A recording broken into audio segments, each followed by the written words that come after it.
have this star because you have got to, at least once in your lifetime, catch him performing live because his performances are always so fire. I'm hanging out with the one and only Teru Shani has walked into studio.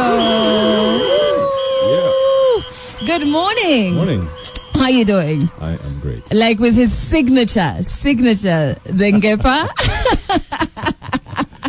Oh my God. Yeah. And then, because this is like swaggified because there's a zipper on your... Yeah. No, it's a kikoi. Yeah. But he's turned the kikoi into a kimono. Yeah, this is actually a poncho. A poncho, yeah. Poncho. Wanga Madenge. She's a super, super duper fashion. It's so funky. So you didn't think like we'd want some of this when you come and you hook us up?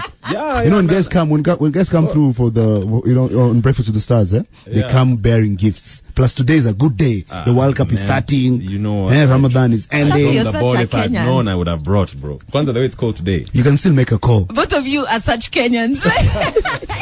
This is like a competition. Who's more Kenyan than the other?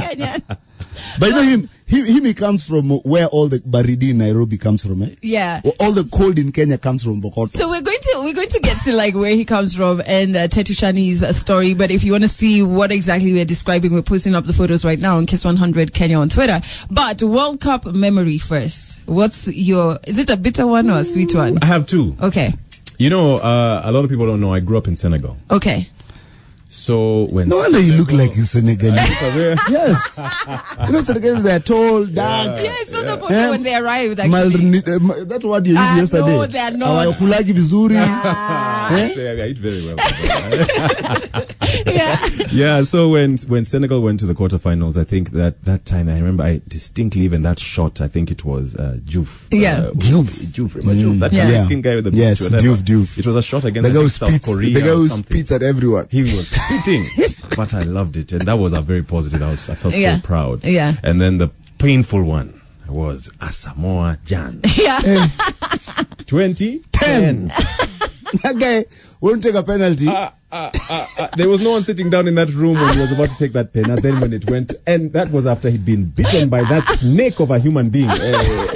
Suarez. Hannibal Suarez. Hannibal Suarez. Just biting people and then you get a penna. The game was over. He had blocked that with shot with his hands. Yeah.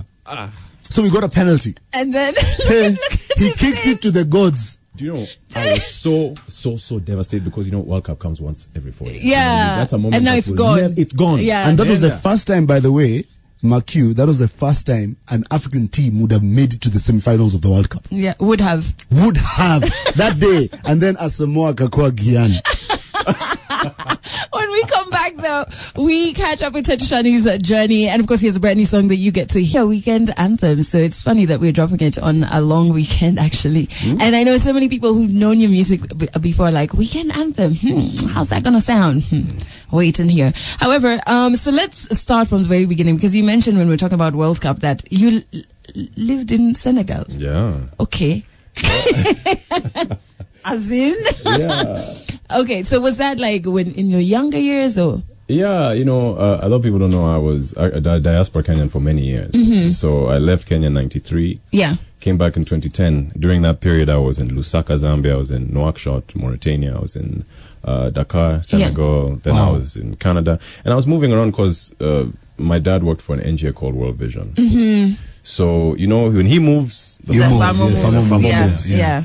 So I was in Senegal from 1999 to 2007. Wow, that's long. Yeah, it's a long time. Yeah, so all my teenage years were in Senegal. Yeah. So you like have a Senegalese bay?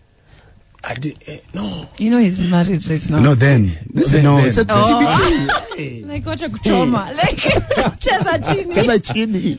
I was like, well, I wasn't planning on talking about it on radio. But anyway, she's in Senegal, baby. Do you know how far Senegal is? No way it's far enough. No. North Africa. No, but okay, so Senegal, I'm going to save you from that question. Okay, thank you.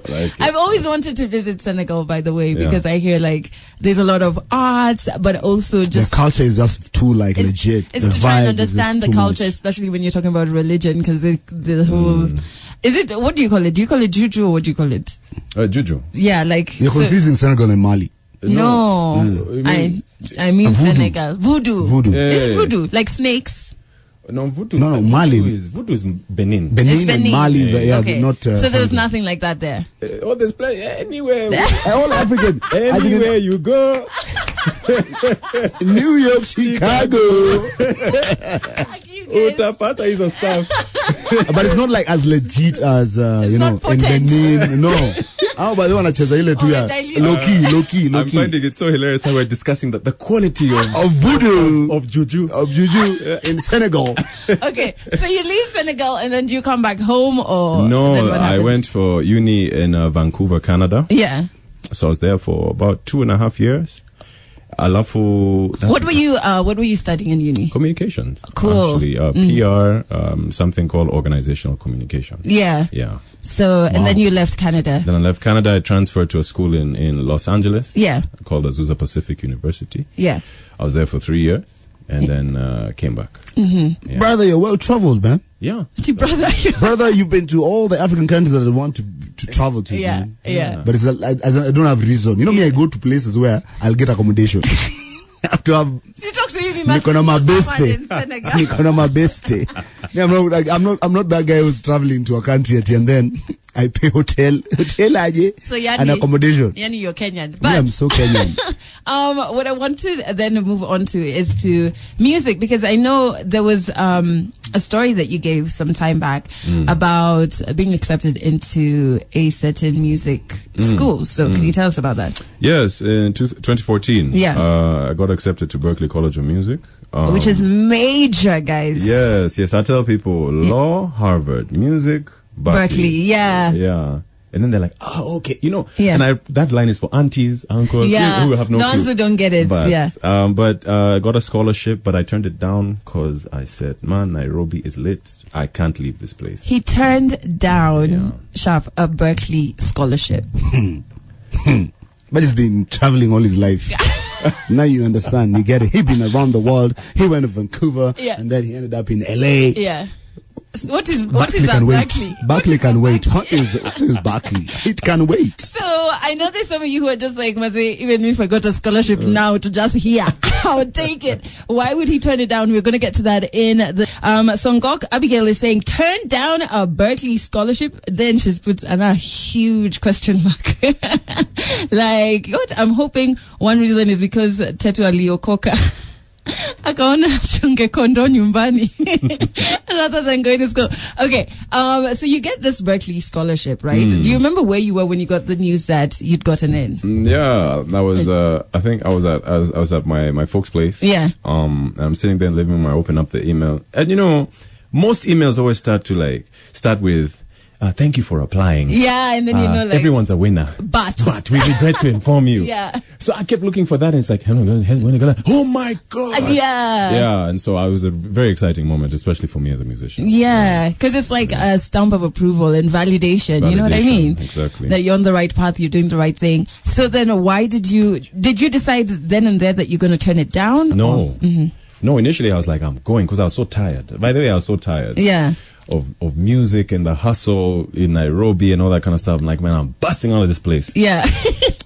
But then I sat down, I really thought about it, and I was just, there was this movement, there was this creative movement. I call it this renaissance that was happening, and I was like, man, people were coming up with dope music, and I was seeing Kenyan's tastes were changing, and people are looking for like Kenyan stuff that's dope. And I was like, man, no. This is not the right time. No. I don't want to miss this train. I don't want to miss this train. I don't want to be the guy knocking on that door later when it's already closed to me. I wanted to be a pioneer. Yeah. Yeah. So how did your folks take the news of you saying like, yo, I got it, but nah, I'm staying? You know, they were like, this boy, you know, he's complicated. First of all, we pray for him.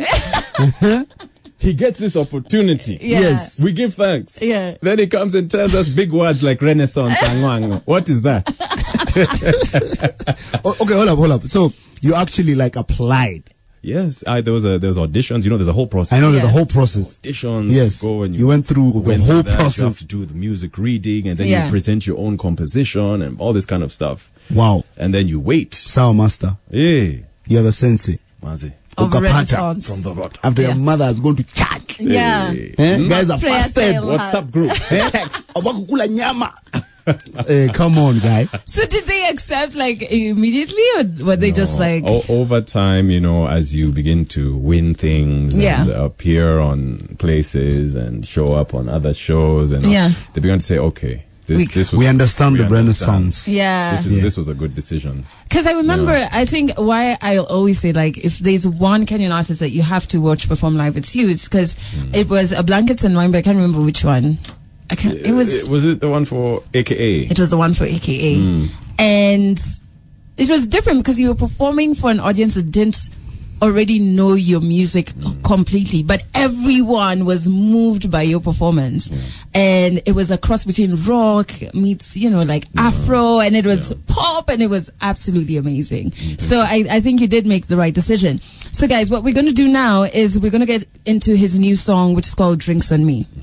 And I normally don't listen to songs before, but I had like the first 10 seconds. And I was like, oh my God, no, I have to wait until tomorrow to play it for everybody. So we're going to play it for you, and then y'all can tell us what you think about it on Twelve Onyango and Shafi, where we have Teru Shani live in studio. And I love that he's brought his guitar. So Drinks on Me, live rendition.